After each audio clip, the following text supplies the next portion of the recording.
Assalamualaikum warahmatullahi wabarakatuh. Alhamdulillah. Salatu wassalamu ala rasulillah, amma ba'd. Kaum muslimin yang dirahmati Allah subhanahu wa ta'ala, kali ini kami tertarik untuk mengangkat sebuah video dari sebuah channel manusia plural kaum muslimin, di mana di sana menampilkan sebuah majelis. Majelis apa namanya ya? Kalau majelisnya para habaib, majelis taklim mungkin ya, atau majelis solawatan. Ya, pokoknya majelis Habib lah kaum muslimin.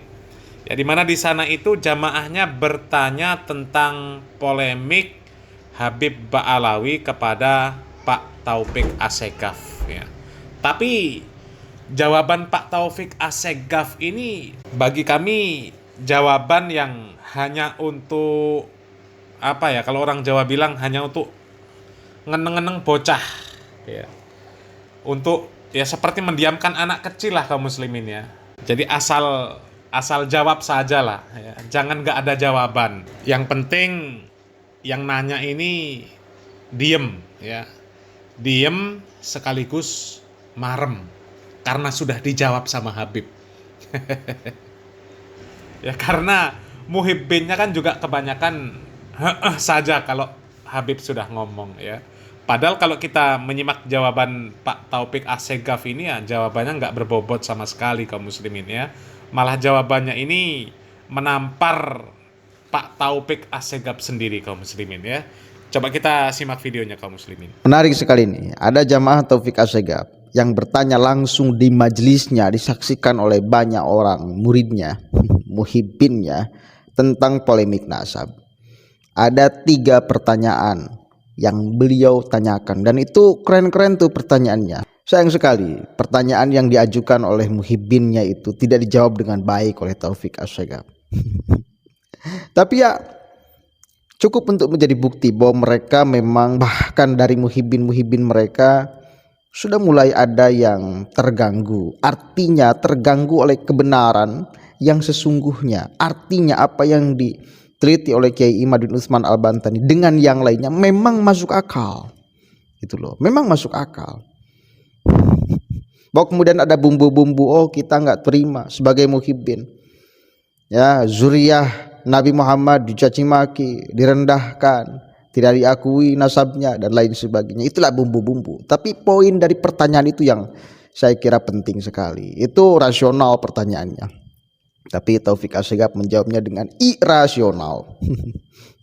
Oke, coba kita simak sama-sama ya. Afwan Habib, mohon izin sebelumnya kami ingin menyampaikan. Saat ini saya juga mohon maaf, mungkin pertanyaan saya ini agak lancang Habib. Sekarang kita dihadapkan dengan berbagai macam fitnah. Salah satunya adalah ada orang atau golongan yang ingin mengkaburkan, bahkan mengibtol nasab dzurriyyah, dan ini sangat ramai sekali dibicarakan sekarang Habib. Cara-cara yang mereka lakukan itu ada yang melalui pendekatan sejarah dengan mengkaji ulang sejarah, terutama terkait para habaib di Indonesia. Juga ada yang melakukan kajian ilmiah dengan bertendensi pada kitab nasab mulai dari abad ke-5 sampai ke-10 Hijriah. Juga ada yang melalui media medis yang menganjurkan untuk tes DNA. Seperti itu Habib. Jujur kami sangat geram dan kesal. Juga kami gak terima atas apa yang mereka lakukan terhadap dzurriyyah, terhadap orang-orang yang kami cintai, seperti antum Habib. Yang ingin kami tanyakan adalah bagaimana, kami ingin bertanya langsung kepada Habib, bagaimana pendapat Habib tentang hal ini? Seperti itu Habib. Ya. Yang kedua yang ingin kami tanyakan adalah bagaimana kita menyikapi hal seperti ini Habib, agar iman dan kecintaan kami, mahabbah kami terhadap para dzurriyyah itu semakin kuat dan tidak tergoyahkan di tengah terpaan fitnah semacam ini Habib. Afwan Habib, sekian, terima kasih. Assalamualaikum warahmatullahi wabarakatuh. Nah kaum muslimin, dari pertanyaan Muhibbin ini sebenarnya bisa disimpulkan kaum muslimin bahwasanya mereka ini mengakui bahwasanya penelitian tentang nasab Ba'alawi yang dilakukan oleh Bapak Imaduddin itu sangat ilmiah, ya. Selain menggunakan ilmu nasab, ya, beliau juga menawarkan ilmu secara medis, tes DNA.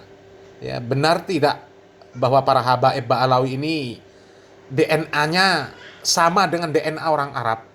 Ya, karena Nabi orang Arab, jelas. Sehingga kalau DNA mereka ini ada Arabnya, ya, itu memungkinkan mereka adalah zuriat Nabi Muhammad SAW. Tapi kalau tidak, ya maka batal lah. Ya, seperti yang dikatakan oleh Habib Rizik Syihab, yang videonya sudah pernah kita angkat kemarin ya, bahwa sekarang ini banyak orang yang mengaku sebagai zuriat Nabi Muhammad SAW. Banyak yang mengaku sebagai habaib, ya. Dan Habib Rizik menginstruksikan untuk tes DNA. Ya, kalau memang mereka zuriat Nabi Muhammad SAW, maka sudah pasti ada kemiripan DNA-nya. Tapi kalau Habib palsu, nanti akan ketahuan DNA Nabi kemana, DNA dia kemana. Itu kan sudah jelas. Habib Rizik Syihab yang mengatakan seperti itu. Imam besarnya para habaib. Ya, jadi dari sini saja sebenarnya pertanyaan Muhibbin ini mengakui bahwa penelitian Kiai Imad itu penelitian yang ilmiah. Ya, hanya saja karena memang mereka ini sudah terdoktrin dengan ya, apa namanya ya, dengan cinta buta lah. Ya. Sehingga mereka ini tetap akan berusaha mencintai para habaib meskipun kondisinya ya seperti apa saja. Yang penting cinta. Ya, karena mereka berharap kalau cinta ini masuk surga. Modal cinta sama Habib masuk surga. Sehingga ketika ada keraguan ya di dalam hati mereka, apakah benar Habib itu zuriat Nabi atau bukan, maka mereka berusaha untuk meyakinkan diri mereka bahwa benar Habib ini adalah zuriat Nabi. Ya, sehingga ketika ada penelitian-penelitian yang ilmiah sekalipun, ya mereka berusaha untuk menepis. Ya. Mereka lebih memilih informasi-informasi, mereka lebih memilih klaim-klaim dari para habaib. Ya, supaya apa? Supaya kecintaan mereka ini terhadap para habaib tetap terjaga. Itu cinta buta mereka itu ya. Karena para habaib itu kalau doktrinnya luar biasa ya. Habib yang bodoh itu lebih mulia daripada 70 ulama. Oke, kaum muslimin ya, coba kita simak bagaimana jawaban dari Pak Taufik Assegaf atas pertanyaan dari Muhibbinnya ini, kaum muslimin. Dengarkan baik-baik. Pertama, orang kalau membahas fikih itu harus tahu qawaid fikihiyah, kaidah fikih, dan harus sesuai dengan kaidah fikih. Orang kalau membahas nahu itu harus tahu kaidah nahu, harus sesuai kaidah nahu. Begitu segala satu hadis juga begitu, kaidah hadis, qawaidul hadis. Orang kalau bahasa nasab harus tahu qawaid itsbatun nasab. Apakah ada di kaidah nasab itu harus kitab sezaman? Suruh buktikan. Tidak ada, gitu loh. Oke, pertama. Yang kedua, kalau kamu bahas masalah fikih, ini pendapatnya Imam Nawawi. Berhenti apa enggak? Berhenti. Oh iya, muktamad sudah. Kalau membahas nahu, oh ini pendapatnya Misbaweh, berhenti. Sudah. Kira-kira kalau ada orang menyatakan, ya si Baweh keliru, Nawawi keliru, gimana kira-kira? Oh, nggak ngerti fikih. Kalau orang bahas nasab, kemudian dibawa kepada nasabah, orang ahli nasab, berhenti. Oh, Ibn Hajar mengatakan begini, udah. Oh, Sakhawi menyatakan begini. Oh, ya sudah, berhenti. Tapi Ibn Hajar sebetulnya keliru begini loh. Ini kira-kira apa ini? Tidak ada ilmu ini, gitu loh. paham ya, udah jelas, ini udah jelas. Nah, kaum muslimin, kalau kita menyimak jawaban dari Pak Taufik Assegaf, ya, katanya kalau orang yang membahas fikih harus paham tentang fikih. Kemudian orang yang membahas nahwu harus paham tentang ilmu nahwu. Dan begitu seterusnya kaum muslimin. Intinya orang yang membahas tentang sebuah perkara, dia harus orang-orang yang paham, berilmu tentang perkara tersebut. Tapi Pak Taufik Assegaf ini bisa duduk berceramah layaknya orang yang memiliki ilmu syariat Islam. Tapi di dalam sebuah videonya kaum muslimin, Pak Taufik Assegaf ini mengaku nggak pernah mondok. Ya, bahkan memiliki pesantren pun dirinya nggak pernah punya rencana, nggak pernah punya keinginan untuk membuat pondok pesantren. Karena memang dirinya ini nggak pernah mondok, ya, nggak pernah menempuh pendidikan agama. Ya, tiba-tiba bisa punya pondok pesantren, bisa jadi penceramah. Ini gimana ceritanya? Coba kita simak video dari Pak Taufik Assegaf kaum muslimin. Habib, ini pondok pesantren ini dimulai dari tahun berapa nih? Allah, tahun berapa ya? Kita sebetulnya tidak pernah punya niatan untuk buat pondok, karena saya nggak pernah mondok, karena saya nggak pernah mondok. Ya ada niatan untuk mondok, dan memang belajar seadanya.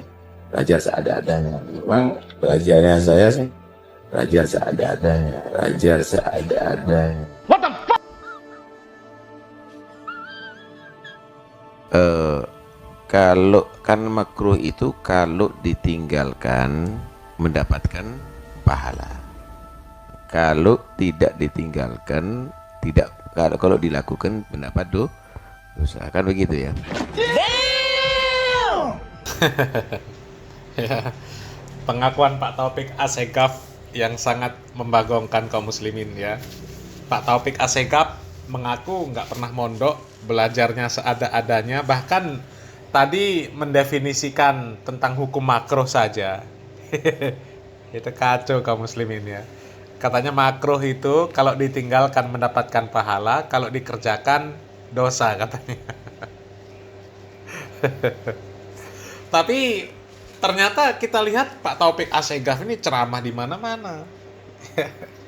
Jadi perkataan Pak Taufik Assegaf di awal tadi, ya, ketika menjawab pertanyaan dari Muhibbin, dengan statement Pak Taufik Assegaf yang ini, perkataan Pak Taufik Assegaf yang ini bertentangan kaum muslimin.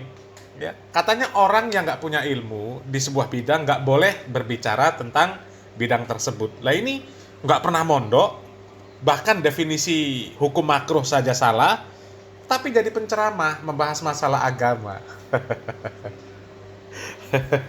Parah ini kaum muslimin ya. Coba kita simak bagaimana komentar dari channel Manusia Plural kaum muslimin. Bentar, saya belum pernah mendengarkan statement bahwa dari Kiai Imad dan yang lainnya, oh ini Ibnu Hajar keliru. Belum pernah saya mendengarkan statement itu dari Kiai Imad dan yang lainnya, bahwa kemudian Kiai Imad menawarkan metode penelitian yang mungkin berbeda dengan Ibnu Hajar, iya, ya, yang mungkin berbeda dengan imam-imam yang lain, iya, tetapi belum pernah mengeluarkan kalimat, oh ini Ibnu Hajar keliru nih, belum pernah.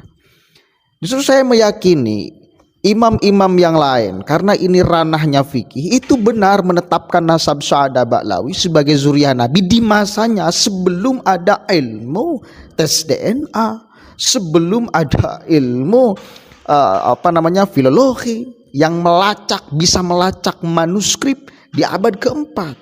Benar di masanya, cuma ilmu ini kan terus berkembang sesuai dengan perkembangan zaman, apalagi sekarang ada teknologi. Jangan pernah kau tolak teknologi. Sekarang itu ngetes orang itu mabuk apa tidak, kemudian orang itu minum sabu apa, makan sabu apa enggak, dan lain sebagainya.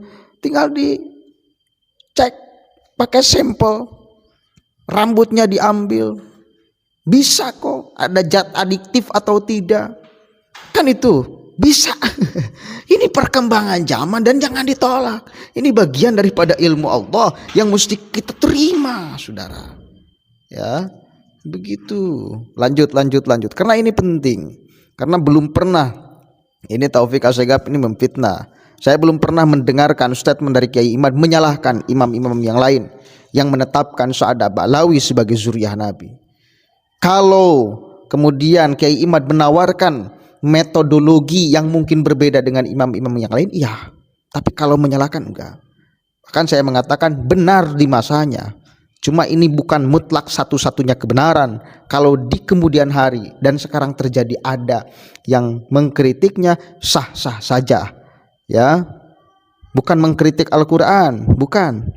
Ini mengkritik pendapat orang. Ulama, ya ulama. Ini pun bisa dikoreksi di kemudian hari. Cek Abi Ogenan, kata saya juga biasa di dalam fikih itu ada kalau qadim, ada kalau jadid, ya. Biasa itu. Idza ta'arudul qadim wal jadid, quddimal jadid alal qadim. Biasa itu. Sesuai dengan kemajuan zaman pada akhirnya disesuaikan, Bos. Lanjut, ada yang penting lagi. Nah, kaum muslimin ya, sebelum kita lanjut ke videonya Pak Taufik Assegaf ya, kami ingin memberikan sedikit komentar kaum muslimin ya, bahwa kalaupun Kiai Imad itu berbeda pendapat dengan orang-orang atau ulama terdahulu yang mereka membenarkan nasab Ba'alawi, ya itu hal yang biasa saja. Berbeda pendapat dengan para ulama itu ya biasa saja. Menyalahkan pendapat ulama terdahulu ya kalau memang tidak sesuai itu ya biasa saja. Jangankan masalah nasab kaum muslimin. Ya, kita lihat para imam madhab, katakanlah yang mudah Imam Syafi'i lah kaum muslimin. Bab kunut ya berbeda dengan gurunya. Artinya apa? Imam Syafi'i menganggap pendapat gurunya ini salah dalam perkara kunut. Buktinya Imam Syafi'i tidak mau mengikuti gurunya. Dan begitu juga dengan para imam, ya, para pengikut imam madhab, ya, kan mereka banyak sekali yang tidak sependapat dengan imam yang mereka ikuti. Itu hal yang biasa. Tinggal alasan mereka saja ketika mereka menyelisihi pendapat imam mereka, ya, alasannya ilmiah atau berdasarkan hawa nafsu. Ya, mereka menyelisihi itu berdasarkan hawa nafsu atau ilmiah. Ya, sebagai contoh Imam Syafi'i mengatakan mengirimkan bacaan Al-Quran, mengirimkan pahala, ya, itu tidak sampai. Tapi orang-orang yang mengklaim bermadhab Syafi'i, mereka mengatakan nyampe. Coba, itu kan secara tidak langsung mereka menganggap pendapat Imam Syafi'i tersebut salah. Ya, kalau benar kan pasti diikuti.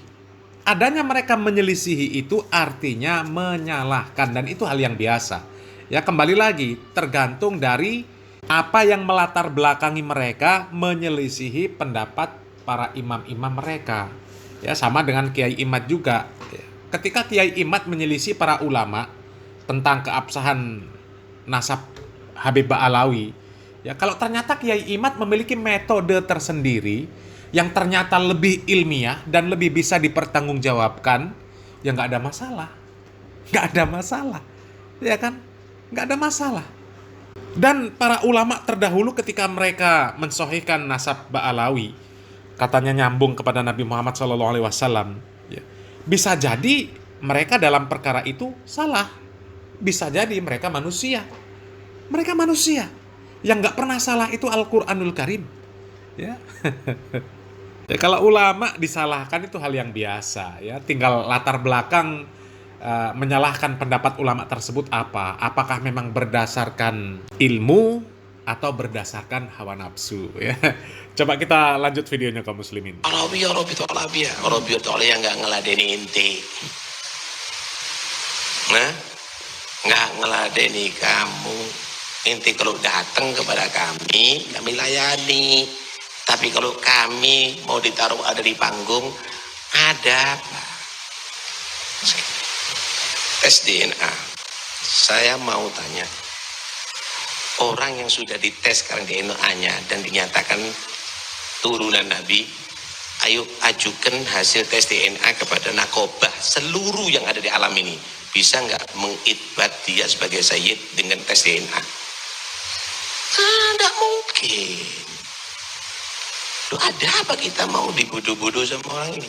Kamu semuanya harus belajar tentang kebodohan dan pembodohan ini semuanya.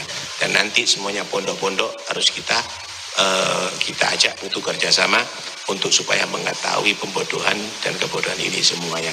Tenang aja, kita nggak mau ngeladeni dengan cara-cara jalanan seperti begitu, tapi kita akan dengan cara ilmiah, insyaallah biqudrotillah.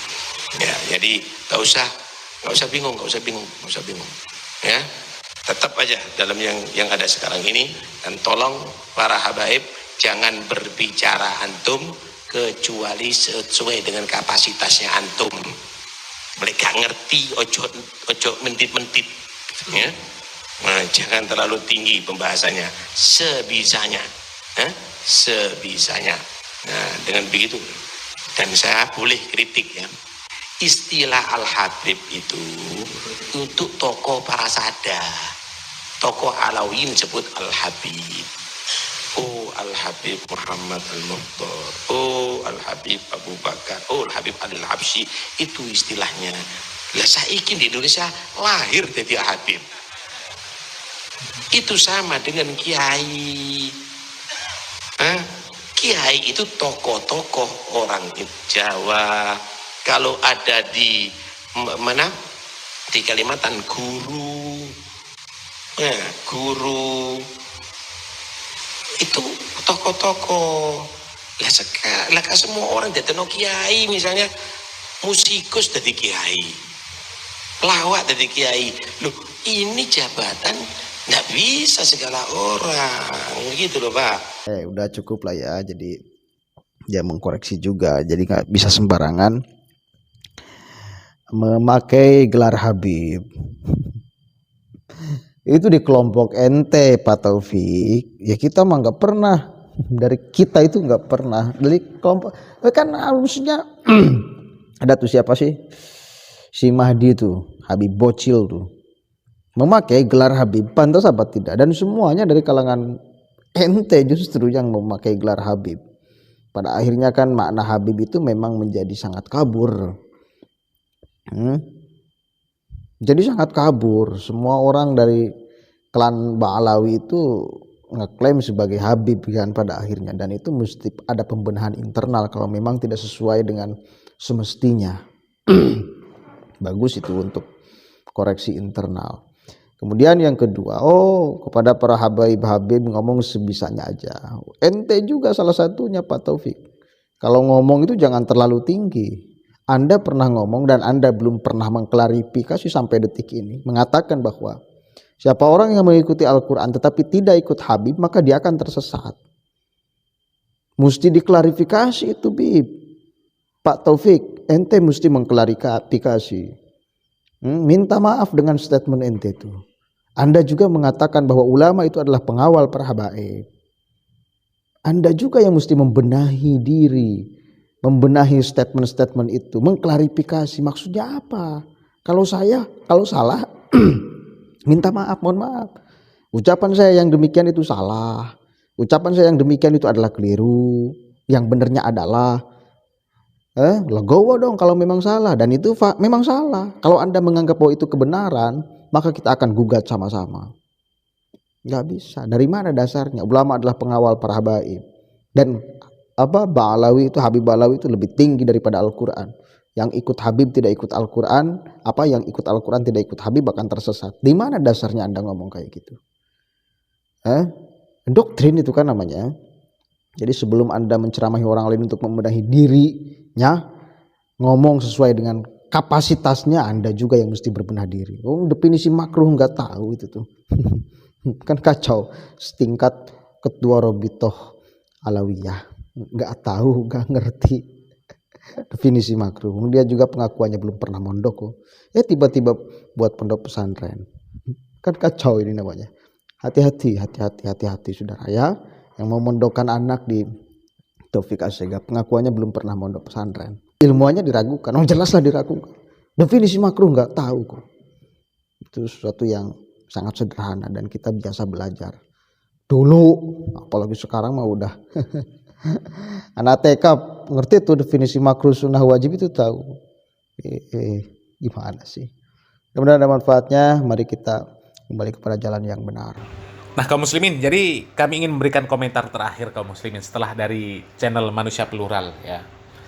Jadi wajar kaum muslimin kalau kemudian Kiai Imad ya, terkhusus Kiai Imad dan yang lainnya ya, kemudian tidak percaya bahwa para Ba'alawi itu adalah zuriat Nabi Muhammad SAW. Karena rekam jejak para habaib itu jelas ceramah-ceramahnya tidak sesuai dengan syariat Islam. Sangat jauh dari syariat Islam. Kalau ceramah, doktrin. Ya. Dan doktrin-doktrin para habaib itu kan jelas kaum muslimin, nggak bisa ditutup-tutupi. Ya, banyak ceramahnya. Mereka mengatakan Habib yang gila lebih mulia dari ulama. Habib yang bodoh, itu perbandingannya sama dengan 70 kiai yang alim. Ya. Habib yang nakal, Habib yang kakinya dilangkahkan untuk maksiat. Ya, telapak kaki Habib yang maksiat, yang berzina, yang berjudi, itu lebih mulia daripada kepalanya seorang ulama. Coba, doktrin-doktrin seperti itu kan doktrin yang menyesatkan. Wajar kalau kemudian ya, orang ini bertanya-tanya, benar nggak sih para habaib ini zuriat Nabi Muhammad SAW? Ya, kalau benar kok bisa begitu jauh dari tuntunan Nabi Muhammad SAW? Kan wajar kaum muslimin ya. Dan para habaib juga nggak boleh marah, harus terima. Harus terima. Ya. Dan sebenarnya nggak butuh pembuktian sebenarnya kaum muslimin ya. Dan juga nggak penting pembuktian itu apakah benar ya, para habaib itu zuriat Nabi Muhammad SAW atau bukan. Yang penting itu para habaib itu membuktikan dengan mereka berdakwah dengan benar. Tidak merasa lebih mulia daripada orang lain. Kita diciptakan oleh Allah Subhanahu wa taala bersuku-suku, berbangsa-bangsa itu untuk saling kenal mengenal. Dan finalnya yang mulia di sisi Allah Subhanahu wa taala itu yang paling bertakwa. Inna akramakum indallahi atqakum. Yang paling bertakwa, bukan suku Arab lebih mulia dibandingkan yang bukan Arab. Bukan. Nabi Muhammad SAW sendiri jelas mengatakan, Allah la fadla ala arabiyyin ala ajamiyyin. Nggak ada keutamaan orang Arab atas orang non-Arab. Ya. Illa bittaqwa, kecuali dengan takwanya saja. Jadi Habib itu meskipun bisa membuktikan bahwa nasab mereka ini nyambung kepada Nabi Muhammad SAW. Ya, katakanlah ketika debat ilmiah dengan Kiai Imad, kemudian ternyata para habaib menang, nasab mereka benar-benar nyambung kepada Nabi Muhammad SAW. Tapi kalau akidah, ibadah, muamalah para habaib tidak sesuai dengan tuntunan Nabi Muhammad SAW, maka nggak akan ada gunanya. Ya, nggak akan ada gunanya. Ya, kembali lagi, inna akramakum indallahi atqakum. Yang mulia di sisi Allah Subhanahu wa taala adalah orang yang bertakwa, bukan orang yang nasabnya nyambung kepada Nabi Muhammad SAW. Ya, mudah-mudahan bermanfaat. Barakallahu fikum. Wassalamualaikum warahmatullahi wabarakatuh.